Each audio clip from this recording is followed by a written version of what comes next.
J'ai écouté un ancien chef d'État parler avec tout le respect que j'ai pour cet ancien chef d'État. Il n'a pas le droit de brûler le Bénin. Pas ses propos orduriers. Quand on est ancien, on doit avoir les comportements vertueux. Nous avons vu le président Mathieu Kérékou dans ce pays. Après son mandat, il n'a jamais appelé à la haine ethnique. Il n'a jamais appelé à la violence.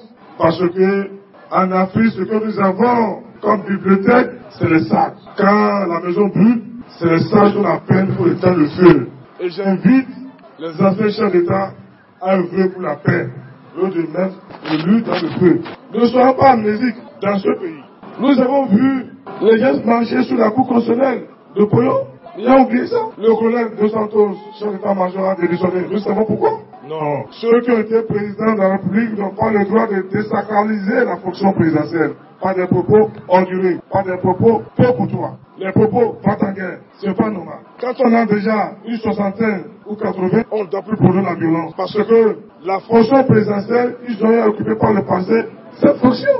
Venant d'une autre personne, je comprends, avec toute humilité, avec le respect que j'ai pour mon papa, le président Niseko Soudou, avec tout le respect dû à son rang, je lui demande humblement de ramener la balle à terre. Parce que le Bénin, de Biazin, de Biaguera, de Kaba, de Maté, de Monseigneur, de cela, ne doit pas brûler. Les propos tenus contre l'actuel chef d'État, Patrice Talon, personne physique, c'est pas ça qui nous intéresse. Mais Patrice Talon, autorité morale, président du Bénin, c'est de ça qu'il s'agit.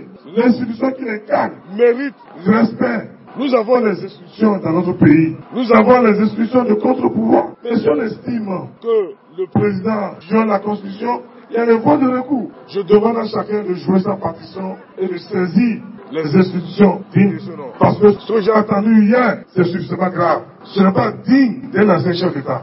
Alors par le passé, ils ont fait plus. Ils ont marché sur la cour constitutionnelle de Poyon. Ils ont fait pire. En leur temps, ils ont sorti les chars. En criminologie, on nous a appris qu'il est loisir de dire nous avons la force, mais nous ne voulons pas l'utiliser. Les chars, ce n'est pas contre le peuple, mais c'est pour protéger le peuple. L'armée n'est pas contre le peuple, mais l'armée est là pour protéger le peuple contre la délinquance politique, contre ceux-là qui veulent remettre en cause l'ordre constitutionnel. Et l'armée a l'obligation de protéger notre démocratie. Il ne s'agit pas d'influencer. La meilleure sécurité, c'est la sécurité préventive. Ça, c'est un ancien maire qui parle parce que j'ai été au commandement.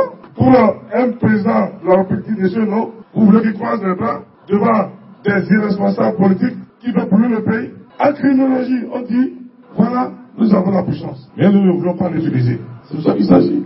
L'armée n'est pas pour un homme politique, mais l'armée est pour le peuple. C'est pour ça que je demande aux anciens chefs d'État de jouer le rôle des ambassadeurs de la paix. Je leur demande humblement de ne pas mettre de l'huile dans le feu. Parce que ce que j'ai entendu hier, venant d'un ancien chef d'État, n'est pas digne.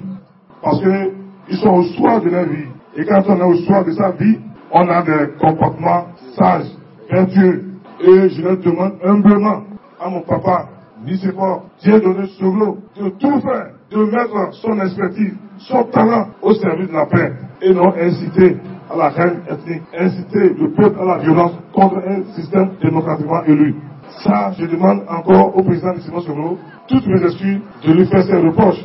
Mais ne pas le faire fera preuve de responsabilité politique. Ça veut dire que nous, acteurs politiques, nous avons démissionné. Donc, c'est ça qui m'amène à lui dire que le Bénin de Biazin, de Biaguera, de Kaba, de Mathieu Kérékou. Et nous lui demandons humblement de respecter la mémoire de Mathieu Kérékou. Parce que chaque fois qu'on sort des propos, Kérékou a fait ça, Kérékou a dit à mort. Je lui demande pardon de laisser Kérékou en paix. En Afrique, on respecte la mémoire des morts. La dictature de Kérékou. La dictature de Kérékou. Kérékou ne vit plus. Il ne faut laisser Kérékou en paix. Kérékou a donné le meilleur de lui-même pendant 27 ans. Si c'était pas Mathieu Kérékou, la conférence des forces vives de la nation serait un échec. Parce que Kérékou était au pouvoir, il avait les moyens de mettre en déroute qui que ce soit et de faire échouer les décisions issues de la conférence nationale des forces vives. Donc Mathieu Kérékou mérite respect. Il a une icône. Kérékou doit être respecté comme Mandela. Donc on n'accepte plus à chaque fois la dictature de Kérékou, la dictature de Kérékou. Il faut que ça cesse. Si on ne dit rien, c'est parce que nous voulons préserver la paix. Nul n'a le monopole de la violence. La paix, ce n'est pas un mot, c'est un comportement. Donc, j'ai eu l'occasion solennelle de me prononcer sur ce que j'ai entendu hier. Et nous, acteurs politiques, nous avons l'obligation politique de ramener la balle à terre. Parce que je comprends bien, eux, ils sont au choix de leur vie. Mais qui pensent à la génération future, aux jeunes.